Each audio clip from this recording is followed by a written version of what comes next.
Nah, model atom yang kita kenal ada 5. Yang pertama ini sudah saya urutkan sesuai dengan perkembangannya. Yang pertama adalah model atom Dalton. Model atom Dalton itu seperti bola pejal, ya. Yang kedua, model atom Thomson. Model atom Thomson itu adalah roti kismis. Bulatan ini adalah rotinya yang bermuatan positif, dan kismisnya adalah elektron yang tersebar di permukaan roti itu. Kemudian ini adalah bentuk dari model atom Rutherford. Model atom Rutherford seperti ini bentuknya. Yang di tengah ini inti atom, terus elektron mengelilingi inti atom dengan kecepatan yang sangat tinggi. Ini adalah model atom dari Niels Bohr, di mana di sini inti atom bermuatan positif, ya, dan elektron mengelilingi inti atom di dalam orbitnya pada tingkat energi tertentu. Kemudian ini model atom modern atau sering dikatakan model atom mekanika kuantum. Bentuknya adalah awan elektron. Jadi yang kelihatan cuma inti atom di sini. Kemudian elektron itu bentuknya seperti awan gitu ya. Karena kecepatan sangat tinggi dan mengelilingi inti atom juga kayak gitu. Kalau Dalton dia tidak berdasarkan eksperimen ya. Dalton itu hanya berdasarkan hipotesis atau dia hanya menyimpulkan dari berbagai aspek gitu. Jadi nggak ada eksperimen dari Dalton untuk mengemukakan atom itu adalah seperti bola pejal. Kalau si Thomson, percobaannya adalah melalui tabung sinar katoda. Jadi ada percobaannya. Nama percobaannya tabung sinar katoda. Kalau si Rutherford, percobaannya adalah penembakan lempeng emas dengan sinar alfa. Ya, penembakan lempeng emas dengan sinar alfa. Lempeng emas dengan sinar alfa. Kalau Bohr, dia berdasarkan eksperimen spektrum atom hidrogen. Spektrum atom hidrogen. Oke. Ini melalui persamaan gelombang ya. Jadi persamaan gelombang lah yang memprakarsai untuk teori atom modern. Ada 2 macam ini nanti. Nah, jadi teori atom Dalton sampai modern, dari Dalton itu punya kelemahan. Kelemahan Dalton dijawab oleh Thomson. Kelemahan Thomson dijawab oleh Rutherford. Kelemahan Rutherford nanti dijawab oleh Niels Bohr. Kelemahan teori atom Niels Bohr dijawab oleh atom modern. Jadi perkembangannya ini berurut, teman-teman. Nah, di sini sudah saya buat untuk teori atomnya, sudah saya ringkaskan. Jadi kita nanti belajar teori atomnya dulu, kemudian kita akan melihat kelebihan dan kekurangan masing-masing dari teori atom ini. Teori atom Dalton yang seperti bola pejal ini ya. Teori atom Dalton, atom adalah partikel terkecil dari zat. Atom tak dapat diuraikan dan tak dapat diubah menjadi atom lain. Atom suatu unsur tertentu mempunyai sifat yang sama. Atom suatu unsur berbeda dengan atom unsur lain. Selama reaksi berlangsung, atom tidak mengalami perubahan, tetapi susunannya berubah. Inilah isi dari teori atom Dalton. Jadi hanya teori, bukan berdasarkan hasil dari eksperimen. Nah, kelemahan teori atom Dalton kita bisa lihat di sini.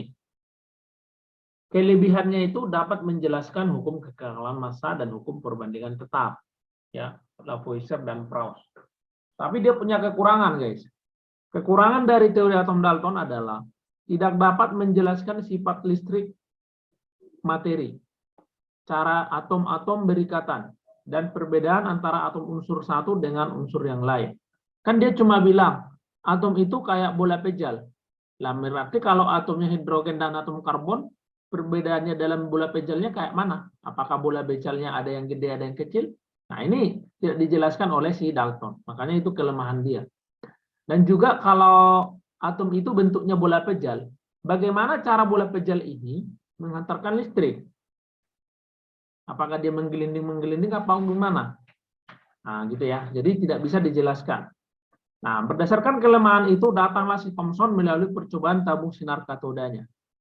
Nah, si Thomson mengamati bahwa pada saat dia mengamati eksperimennya, di dalam materi terdapat suatu partikel yang bermuatan negatif. Dari mana dia tahu itu partikel bermuatan negatif? Karena dalam percobaannya, dia melihat ada satu partikel negatif yang tertarik ke medan listrik positif. Ada satu partikel yang tertarik ke medan listrik positif. Jadi dia mengatakan, oh ini sudah pasti adalah bermuatan negatif. Karena partikel yang bisa tertarik ke medan listrik positif, ya partikel yang bermuatan negatif. Nah itu. Jadi maka dia menyimpulkan, oh jadi disempurnakanlah model atom Dalton ini oleh si Thomson. Awalnya bulat-bulat, jadi sekarang bulat ada elektron tersebar merata dan atom itu bermuatan positif. Jadi teori atom Thomson mengatakan atom merupakan bola pejal dengan proton dan elektron yang tersebar merata di dalamnya. Muatan positif tersebar merata dan dinetralkan oleh muatan negatif. Model atom Thomson diibaratkan sebagai model roti kismis. Jadi roti itu sebagai atomnya bermuatan positif dan kismisnya bermuatan negatif. Itulah teori atom Thomson. Nah, teori atom Thomson memiliki kelebihan. Nah, kelebihannya menjawab kekurangannya si Dalton. Berhasil membuktikan adanya partikel lain yang bermuatan negatif. Jadi si Thomson inilah yang menemukan adanya partikel bermuatan negatif dalam atom. Atau dengan kata lain, dia yang menemukan adanya elektron. Jadi penemu elektron adalah J.J. Thomson. Melalui percobaan tabung sinar katoda. Jadi ini nama percobaannya ya. Kekurangannya, dia belum menemukan adanya inti atom. Ya. Jadi susunan dari muatan positif itu letaknya di mana dia belum menentukan. Belum ditemukan. Dia hanya mengatakan atom itu bermuatan positif sebesar itu. Nah, kekurangannya ini dijawab oleh si Rutherford. Untuk informasi, Thomson ini adalah dosennya si Rutherford. Jadi penemuan dosennya disempurnakan oleh mahasiswanya. Gitu. Jadi datanglah si Rutherford ini mengemukakan teorinya. Atom terdiri dari inti atom, yaitu proton dan neutron. Nah, atom terdiri dari inti atom ini yang biru, inti atomnya yang biru ini, ya, yang terdiri dari proton dan neutron. Jadi proton dan neutron itu di inti atom menurut si Rutherford, yang merupakan pusat massa. Makanya nomor massa itu adalah proton tambah neutron, karena dia letaknya di inti, merupakan pusat massa. Dan bermuatan positif. Kenapa dikatakan inti atom bermuatan positif? Kan ada proton dan neutron. Karena neutron itu muatannya 0 atau netral. Proton muatannya positif 1. Jadi hanya diwakili oleh proton. Elektron yang bermuatan negatif berputar mengelilingi inti atom. Jadi ini adalah yang hijau ini, elektron berputar-putar di sekitar inti atom mengelilinginya. Maka modelnya kayak gini. Jadi kelebihannya Rutherford adalah berdasarkan percobaan hamburan sinar alfa yang ditembakkan pada lempeng emas tipis. Jadi ini saya katakan tadi. Percobaannya adalah penembakan sinar lempeng emas dengan sinar alfa. Nah, sinar alfa ini dia menemukan bahwa atom terdiri dari inti atom dengan elektron yang mengelilinginya. Ini kelebihannya yang pertama. Kan tadi kan si Thomson tidak bisa menjelaskan lebih spesifik inti dari atom tersebut yang bermuatan positif. Mampu menjelaskan bentuk lintasan elektron yang mengelilingi inti atom. Tadi si Thomson mengatakan elektronnya ya udah kayak kismis. Ini udah disempurnakan. Elektron itu bukan kayak kismis, tapi elektron itu mengelilingi inti atom. Jadi kalau kismis di dalam roti itu kan diem ya kan. Nah, jadi kalau logika kalau kita lihat punya Thomson ini, maka dia elektronnya diam. Padahal di sini nggak bergerak, mengelilingi inti atom. Tapi dia punya kekurangan ya. Kekurangannya itu yang pertama ini yang paling penting, teman-teman. tidak bisa menjelaskan mengapa elektron tidak jatuh ke dalam inti atom. Karena seharusnya elektron mengelilingi inti disertai pemancaran energi, sehingga energi elektron akan berkurang. Dan lintasannya semakin mendekati inti dan akhirnya lebur ke dalam inti. Jadi, kita udah tahu bahwa elektron itu bermuatan negatif. Ya, jadi yang hijau ini bermuatan negatif, sedangkan inti itu bermuatan positif. Nah, ini kan lama-kelamaan, kenapa dia nggak akan tarik-menarik? Kenapa dia nggak akan nempel ke dalam? Karena lama-kelamaan dia berputar-putar akan mengalami kehilangan energi. Nah, itu nggak bisa dijelaskan oleh si Rutherford. Gitu. Itu salah satu kelemahannya yang paling umum ya. Tidak bisa menjelaskan kenapa elektron tidak jatuh ke dalam inti atom. Elektron memancarkan energi ketika bergerak, sehingga energi atom menjadi tidak stabil. Hal ini bertentangan dengan teori gelombang elektromagnetik Maxwell. Ya, jadi yang paling utama ini sih sebenarnya ya teman-teman. Ini kekurangan dari Rutherford. Kemudian datanglah si Niels Bohr. Nah, tadi si Rutherford itu adalah mahasiswa dari si Thomson. Nah, si Niels Bohr ini mahasiswanya si Rutherford. Jadi ini 3 generasi mahasiswa dan dosen ya. Yang bertiga ini. Makanya nyambung banget teori atom mereka bertiga. Ya, artinya ini kelemahannya disempurnakan ini, kelemahan ini disempurnakan ini gitu. Karena mereka ya dosen dan mahasiswa, teman-teman. Nah, teori atom Niels Bohr, atom terdiri dari inti atom yang bermuatan positif, yang merupakan pusat massa. Jadi dia masih mengikuti punya si Rutherford. Ya kan? Ya benar gitu. Sedangkan elektron bermuatan negatif, ya masih sama, mengelilingi inti atom. Tapi dia nambahkan di sini, bedanya Niels Bohr sama Rutherford di sini, teman-teman. Mengelilingi inti atom pada tingkat energi atau lintasan tertentu. Kalau dikatakan energinya sudah tertentu, berarti ada nilai energinya. Kalau energinya berubah, maka dia akan nempel ke inti atom. Jadi kan dari kelemahannya, kenapa elektron tidak jatuh ke inti atom? Datang si Rutherford. Dia tidak akan jatuh ke inti atom kalau energinya tetap. Nah, itu jawaban dia terhadap kelemahannya si Rutherford tadi. Oke. Elektron bergerak mengelilingi inti atom pada lintasan-lintasan tertentu tanpa melepas energi. Karena di lintasannya itu sudah ada tingkat energinya, jadi dia tidak akan melepas energi. Jadi dia akan tetap di sini. Nah, kan si Rutherford nggak bisa menjelaskan tadi kan? Inilah dijelaskan dia. Jadi teori atomnya Niels Bohr adalah muncul dari kelemahan Rutherford. Dan teori atomnya menjawab kelemahan Rutherford. Elektron dapat berpindah dari tingkat energi rendah ke tingkat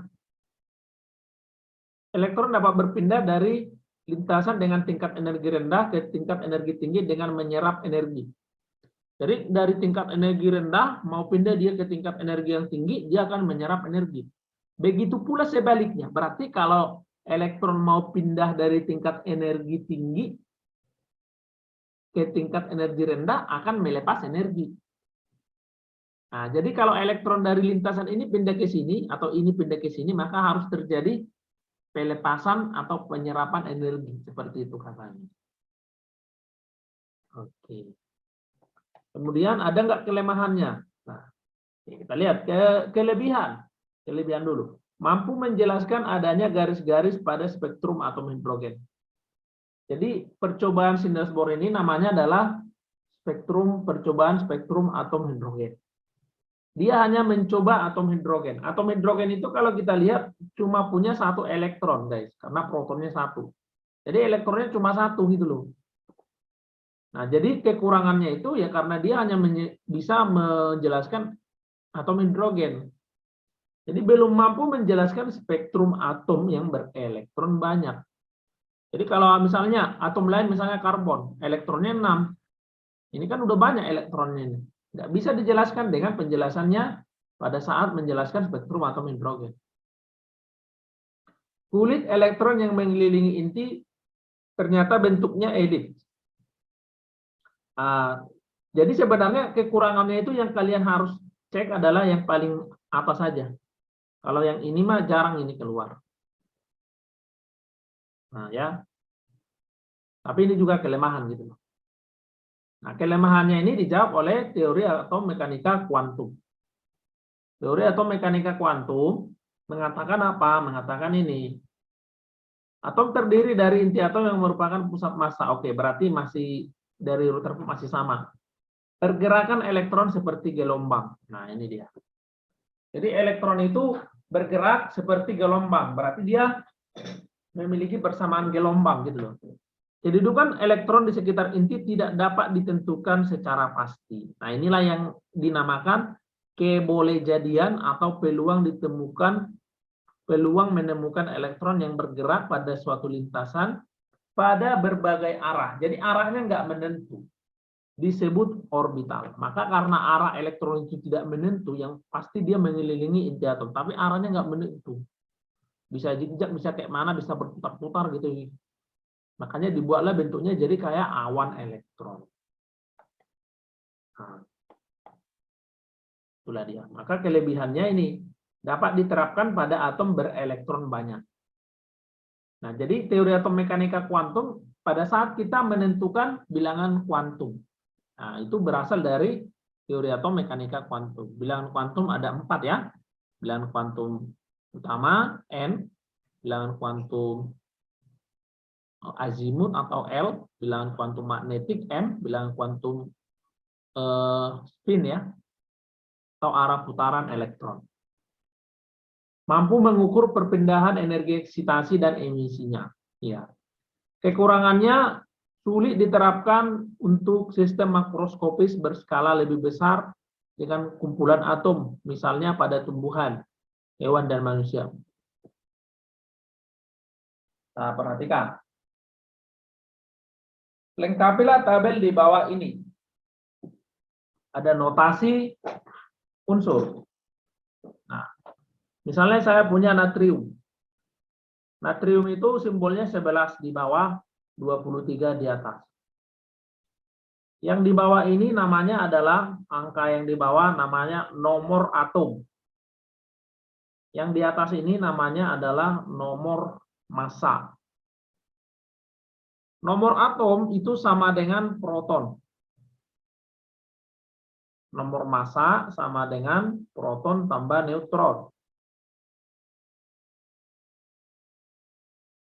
Proton sama dengan elektron kalau dia netral.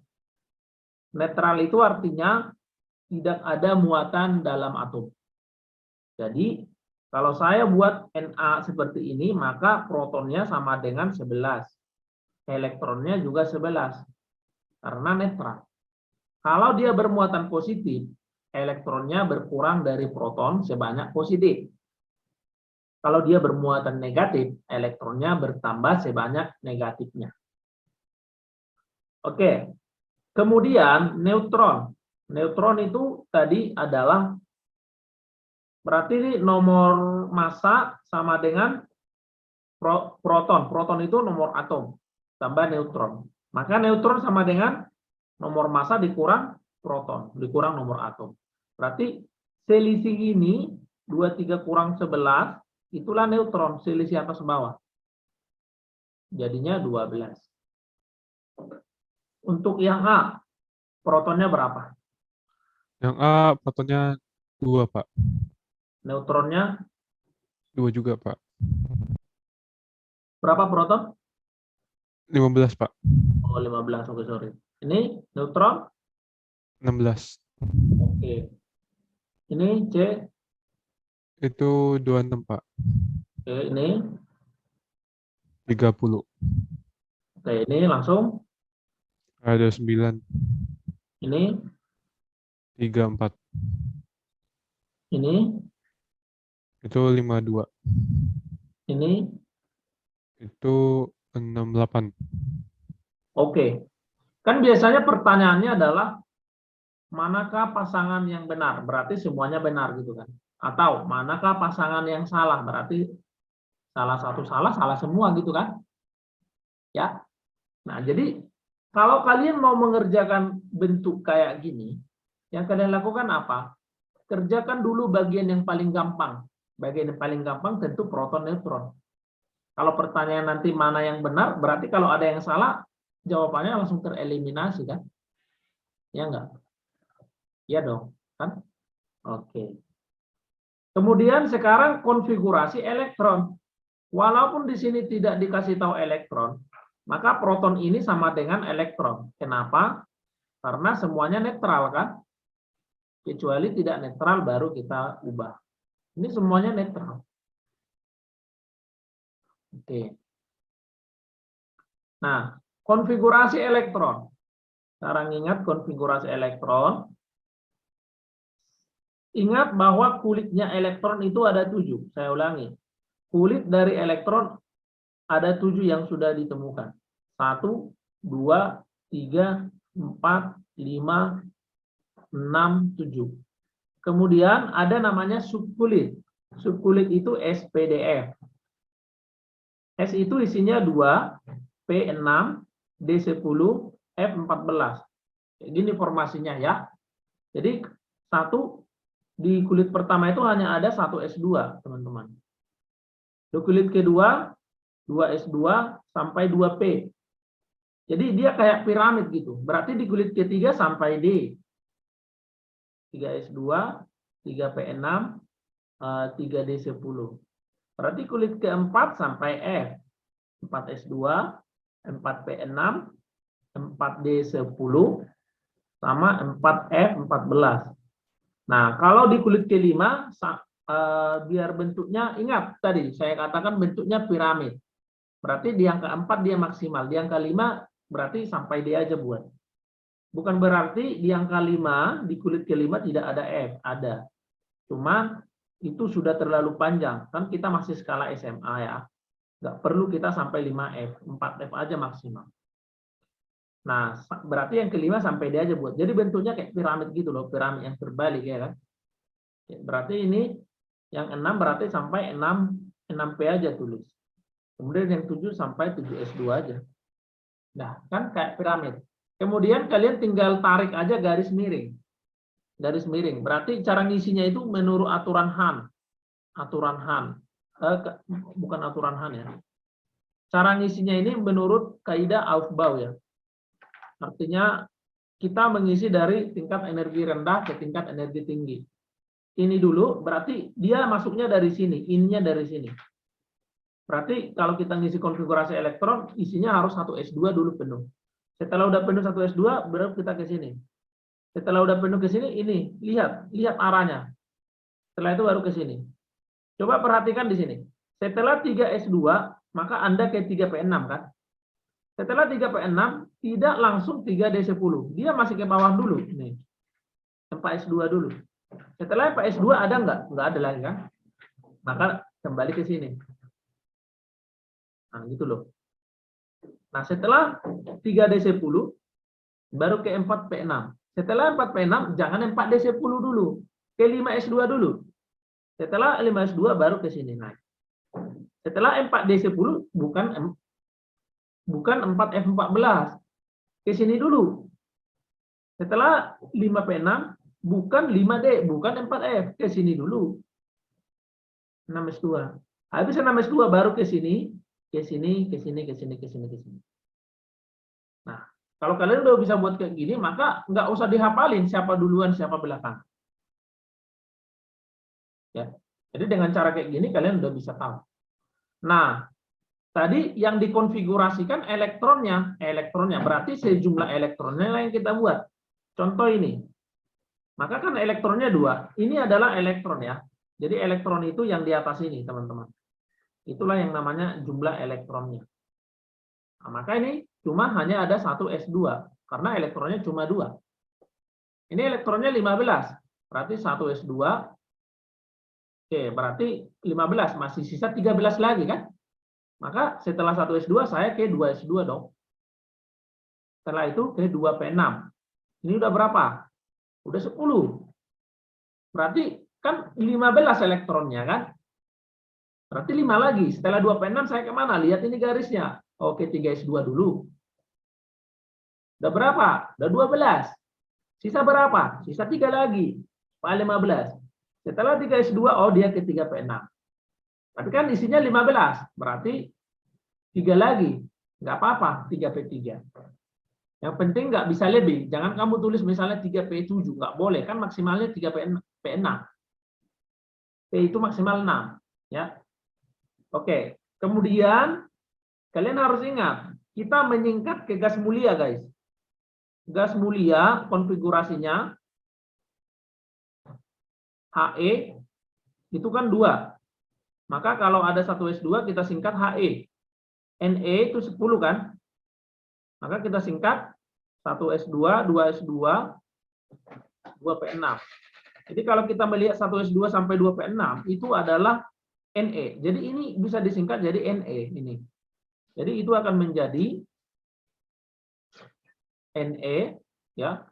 Sampai sini NE dia. Kemudian 3S2, 3P3. Gitu. Nah, apalagi singkatan selanjutnya? AR. AR itu singkatannya 18. Ya. Berarti supaya 18 apalah itu? 1S2, 2S2, 2P6 sampai 3P6 dia nanti. 3S2, 3P6. Pokoknya itulah ya. Ini singkatannya AR. KR 36. Kemudian apa lagi? XE54. Gitu loh. Tinggal buat sendiri lah ya. Buat sendiri. Oke. Nah, sekarang 26. 26 kita singkat ke mana? Ke sini dong. 18. Nah, 18 itu di sini, teman-teman. Di 3P6. Berarti sampai 3P6 dia 18. Berarti kita tinggal ngisi di sini AR. Nah, udah sampai 3P6 itu ya. Berarti kita lanjutkan lagi ke 4S2. 4S2. 18 tambah 2. 20. Sisa 6 lagi. Habis 4S2 kemana? 3D10. Tapi kan sisa 6 lagi. Berarti D-nya 6 doang isinya. Inilah dia untuk C, konfigurasi. Kemudian yang D. Yang D, 29. 29 berarti disingkat bisa adalah AR. Maka AR, nah kan dia 3P6. Terus 4S2. 20. Berarti ada 9 lagi, 3D9. Oke, masih ingat kestabilan orbital D? Tidak bisa 4S2, 3D9. Ini harus diganti menjadi 4S1, 3D10. Sama 4S2 juga sama 3D4. Jadi D4, D9 nggak ada. Dia harus cepat diganti menjadi 4S1, 3D5. Kenapa? Karena orbital D itu sangat tidak stabil kalau dia kurang 1 supaya penuh dan kurang 1 supaya setengah penuh. Ya, itu kestabilan orbital D. Jadi ini kita harus ganti. Nah, ya. Jadi yang benar 4S1, 3D10. Kemudian E. E itu berarti KKR.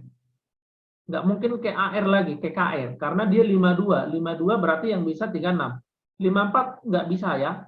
Karena belum nyampe, ya kan? Ya, harus minimal nyampe dia. KR. Nah, KR itu berarti sampai ke sini, 4P6. Hitung sendiri nanti. 1S2 sampai 4P6 itu KR. Nah, berarti habis 4P6 kemana dia? 5S2 ya, teman-teman. Habis 5S2 kemana dia? 4D10. Hitung dulu. 36. Tambah 2, 38. 38 tambah 10 nanti. Belum 52 kan? Masih 48. Ya. Oke. Berarti ini masih muat 4D10. Ini udah berapa? Udah 48 ya. 36 tambah 2, 38. 38 tambah 10, 48. Berarti sisa 4. 4 lagi. Setelah 4D10 ke 5P. 4 lagi. Berarti 5P4. Selesai. Inilah untuk konfigurasi. Ada pertanyaan untuk konfigurasi? Jadi kita buat satu-satu. Nggak ada ya? Oke, nggak ada.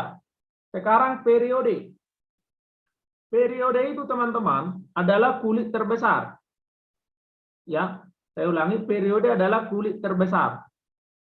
Kulit terbesar pada konfigurasi. Kulit itu adalah yang di depan dari subkulit. Ini namanya subkulit. Yang di depan SPDF itu, angka-angka itu adalah, itu namanya kulit. Nah, di yang pertama ini berarti angka terbesarnya sebelum SPDF adalah 1. Maka ini periode pertama. Yang B periode keberapa? 3. Oke. Yang C periode keberapa? 4. Yang D? 4. Yang E? 5. 5. Oke, sudah bisa semua untuk periode. Ya. Sekarang untuk golongan. Nah, untuk golongan kita harus ingat golongan itu ada 2 jenis. Ya. Ada golongan A, ada golongan B. Nah, untuk golongan A itu berakhir di mana gitu ya? Berakhir di orbital mana? Kalau dia berakhir di S atau di P, itu berarti golongan A. Kalau dia berakhir di D, itu golongan B. Nah, itu yang perlu harus diperhatikan. Nah, kalau dia di S atau di P, maka kalau di P, maka tambah 2. Kalau di S, S aja. Oke, kita lihat. Ini berakhir di mana? Di S. Sudah pasti otomatis ini golongan A, gitu loh. Ini berakhir di mana? Di P. P juga golongan A. Berakhir di mana? Di D. D tadi pasti golongan B. Berakhir di D, golongan B. Berakhir di P, golongan A. Nah, itu dulu. Satu-satu. Kemudian, kalau dia 1 S2 doang, kalau dia berakhir S2, harusnya 2A kan? Cuman, 1 S2 pengecualian. Kalau 1 S2, itu adalah HE, gas mulia golongan 8A. 2 S2 baru 2A. Ya, 1 S2 enggak pengecualian dia.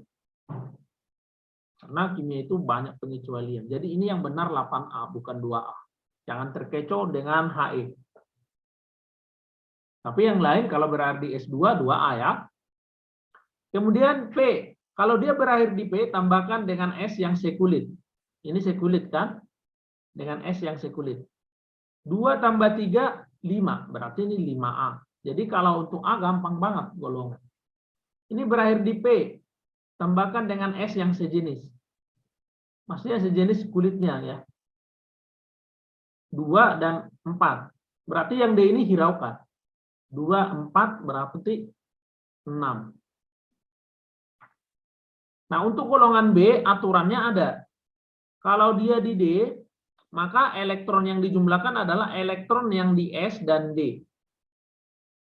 S-nya diambil dari kulit yang lebih besar dari D. Contoh. Ini kan 3D6. Maka S yang diambil dari yang lebih besar dari dia kulitnya 1. Dari 4S. Bukan dari 3S ya. Dari 4S. Pokoknya dari S yang dekat ke dia lah. 4S kan yang paling dekat ke dia. Kalau 3S kan lebih jauh. Kenapa? Karena masih ada 3P, baru 3S. Ini kan 4S langsung dekat ke dia. Ditambahkan dengan itu. Jadi kalau S tambah D-nya itu 3 sampai 7 ya. Maka dia golongan 3B sampai 7B. Kalau jumlahnya 8, 9, atau 10, itu golongan 8B. Kalau jumlahnya 11, itu golongan 1B. Kalau 12, golongan 2B. Udah itu aja kan? Ini jumlahnya berapa? D-nya 6 tambah 2. 8. 8, 9, 10, 8B. Berarti di sini kita tulis angka Romawi tapi ya. 8B. Ini jumlahnya berapa? D-nya 10. Dari S-nya 1. 11. 11, 1B. 1B.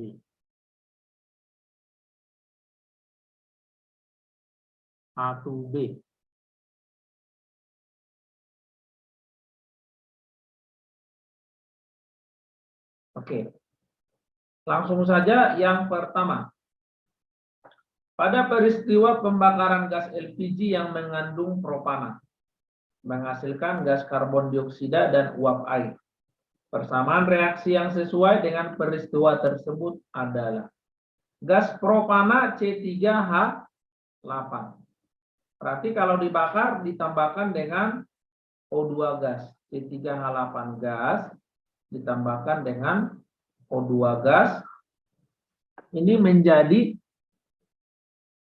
gas karbon dioksida, berarti CO2 gas tambah uap air H2O liquid. Jangan lupa disetarakan, C-nya 3 kali 3 hanya 8 kali 4, O-nya 6 tambah 4 10 kali 5. Nomor 4, aluminium sulfat dibuat dengan cara mereaksikan bauksit dengan asam sulfat. Persamaan reaksi yang setara yang terjadi pada pembuatan aluminium sulfat. Pembuatan aluminium sulfat berarti aluminium sulfat lah yang dibuat. Al2SO4 3 kali, ya dong. Ini yang dibuat dari reaksi bauksit dan asam sulfat. Asam sulfat ya H2SO4.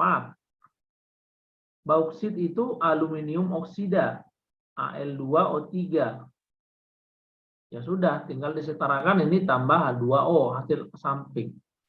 Jadi Al-nya 2, Al-nya 2, SO4-nya 3 kali 3. Kemudian di sini hanya 6, maka supaya 6 kali 3. Selesai. Nomor 5. Senyawa kalsium karbida sering dikenal dengan nama karbid. Oke. Banyak digunakan untuk las karbid dan mengisi balon mainan. Kalsium karbida jika direaksikan dalam air. Kalsium karbida adalah CaC2. Ya, direaksikan dengan air H2O liquid ya. Kalsium karbida ini berarti dia solid. Oke, menghasilkan apa ini katanya? Menghasilkan kalsium hidroksida CaOH2 kali. Aquos. Dan gas asetilen atau etuna. Etuna itu kan berarti hidrokarbon rangkap 3. C-nya 2. Maka hanya 2 karena tangan C4. Berarti ini C2H2. Setarakan. C-nya 2, C-nya 2.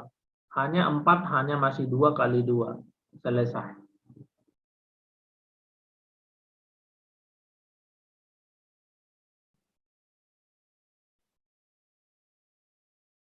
Pembakaran sempurna gas etanol sebagai bahan bakar alternatif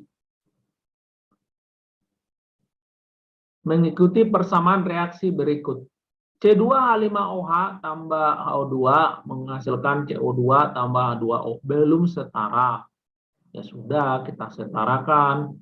C2H5OH gas tambah O2 gas menghasilkan CO2 gas tambah H2O gas. Nah, setarakan kali 2 hanya 6 kali 3. Kemudian ini O-nya 7 di kanan, ini 1 berarti 6, supaya 6 3 selesai. Nah, ini kan reaksinya adalah homogen gas, perhatikan. Kalau reaksinya teman-teman homogen gas, maka perbandingan volume bisa perbandingan koefisien, bisa perbandingan mol. Jadi volume ini bisa kita buat untuk konsep stoikiometri, mencari yang mana habis dan yang mana bersisa. Volumenya aja masukkan. Berarti ini 5,6 liter gas oksigen. Berarti ini 1,12 liter gas etanol. Kayak gini aja dibuat ya. Ini nggak harus mol kalau dia homogen gas. Jadi semuanya fasenya gas.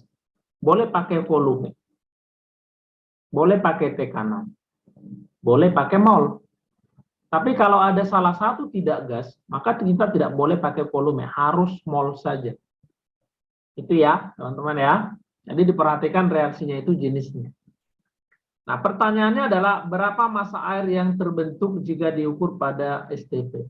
Oke, berarti kita harus cari volumenya H2O dulu yang terjadi dari reaksi ini. Kita cari dulu bereaksi pembatas ya. Bereaksi pembatas, cara carinya adalah bagikan mol dengan koefisien. Ini koefisiennya 1. 1,12 bagi 1 itu 1,12. 5,6 bagi 3. Ini kalau nggak salah tadi 1,8. Jadi bereaksi pembatas, mol bagi koefisien terkecil. Ini yang paling kecil kan kalau dibagi dengan koefisiennya. Jadi jangan dilihat karena nilainya kecil, bukan. Karena setelah dibagi dengan koefisiennya masing-masing, dia paling kecil. Ini tadi 1,12, ini 1,8. 5,6 bagi 3 itu 1,8. Jadi inilah yang habis. Nah ini bereaksi berapa? Di sini berlaku perbandingan koefisien, perbandingan volume. 1:3, banding 2, banding 3 gitu loh. Jadi kalau ini bereaksinya 1,12 liter dengan koefisien 1, dengan koefisien 3 bereaksi berapa? 3 kali dari sini dong. Ya, 3 kali dari situ berarti 3,36. Maka kalau dikurangkan ini menjadi 2,24 liter. Ya. Oke, yang ini kali 2 berarti 2,24 liter. Ini kali 3 kan tadi berarti ini karena ini 3 ini 3 ya sama lah di sini dia. Nah, kita udah ketemu volume H2O. Nah, kan volume H2O STP. Jika diukur pada STP, berarti ini volume H2O STP kan? Ini volume H2O yang kita temukan dari reaksi ini dalam bentuk STP. Kemudian kita akan cari molnya dulu. Mol H2O. Apa rumus mol terhadap volume STP? Rumus mol itu kan ada macam-macam ya teman-teman, harus dikuasai. Oke, ini mol. Yang pertama rumus mol adalah massa itu gram bagi mr. Yang kedua, jumlah partikel bagi bilangan Avogadro, 6,02 kali 10 pangkat 23. Yang ketiga, mol sama dengan, yang ketiga di sini ya, mol sama dengan molaritas kali volume, tapi ini liter. Yang keempat, volume STP, mol sama dengan volume STP bagi 22,4. Kalau RTP, volume RTP, kalau STP itu 0 derajat Celcius, 1 atm. Kalau RTP 25 derajat Celcius, 1 atm. Bagi 24 di sini. Dan jangan lupa persamaan gas ideal P kali V sama dengan nRT. Ini molnya. Jadi rumus mol ada 5 ya. Jadi sebenarnya yang ini, yang 2 ini, penurunan dari sini teman-teman. Oke, kembali ke sini. Kan ini kita anggap ini volume STP ya. Karena dikatakan ini volume ini diukur pada STP. Berarti mol H2O sama dengan, kalau ke STP ini rumusnya dong. Volume STP bagi 22,4. Maka ini yang kita ambil. Karena diukur dia pada keadaan STP.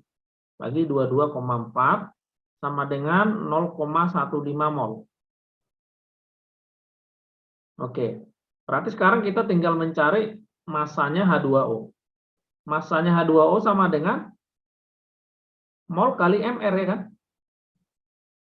Kan mol sama dengan gram per mr. Maka gram sama dengan mol kali mr kan? Mol kali mr-nya. Molnya 0,15 yang kita dapat barusan dikali mr-nya di sini dikasih tahu 18.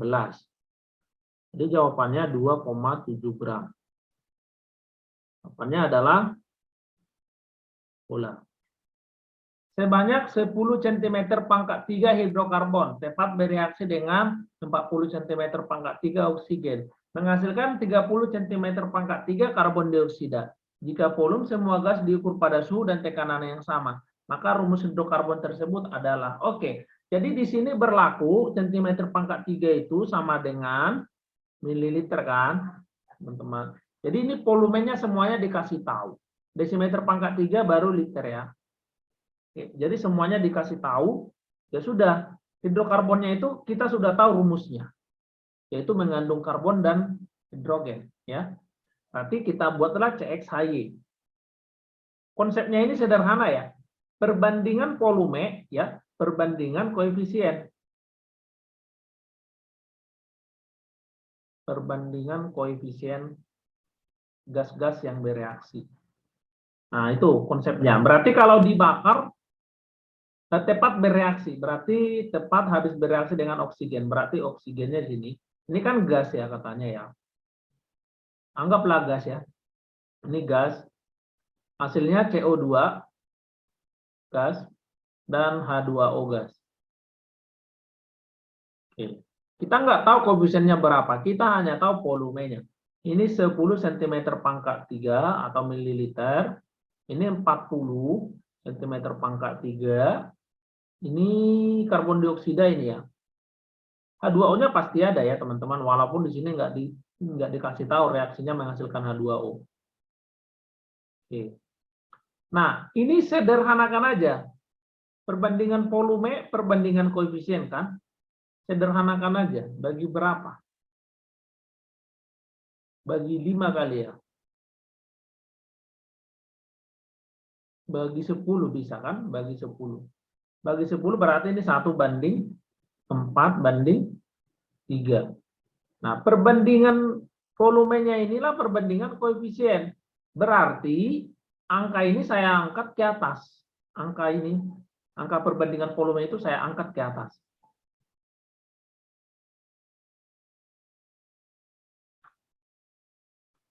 Di sini yang bisa kita cari adalah O. Jumlah O di kiri udah 8. Jumlah O di kiri sudah 8. O di kanan harus 8. Ini udah berapa? 3 kali 2. Udah 6.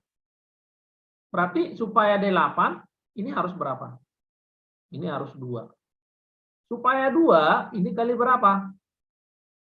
Kali 2 dong. Berarti ketemu kan? Jumlah C kiri harus sama dengan kanan. Kika. Ya. Jumlah C di kiri itu 1X atau X. Jumlah C di kanan 3. Berarti X-nya 3. Jumlah H di kiri harus sama dengan di kanan. H di kiri itu Y kali 1. Y. H di kanan 2 kali 2, 4. Jadinya C3H4. Jawabannya adalah C.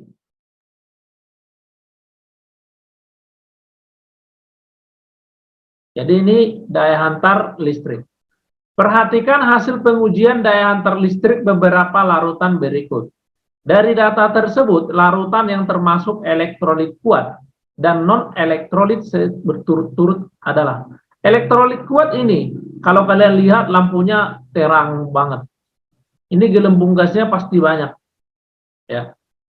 Elektrolit kuat nomor 1, ini kuat, ini kuat. Ini lampunya nggak nyala, tapi gelembung ada.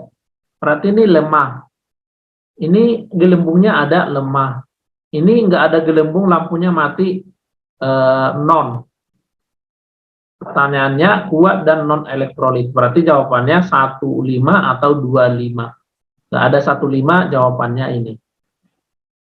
Nomor 2, berikut data hasil pengujian terhadap beberapa air limbah beserta nilai derajat ionisasinya. Derajat ionisasi ya, kalau dia 1 sudah pasti kuat, ini kuat. Kalau dia 0 sudah pasti non elektrolit. Kalau dia derajat ionisasinya masih ada, tapi masih ada lah pokoknya, itu pasti lemah. Kuat itu nomor 1. Non elektrolit nomor KM atau KN. Jawabannya B. Nomor 3. Kuat dan lemah. Kalau kuat itu lampunya nyala banyak gelembung. Ini kuat. Kemudian ini lemah karena gelembung ada. Ini padam tidak ada, non. Ini lemah. Ini tidak ada gelembung tapi redup. Ini lemah dong. Sayangnya yang kuat itu 4, yang non 2, 4 dan 2, 2 dan 4. Lemah ya. 4 dan 3 ya bisa.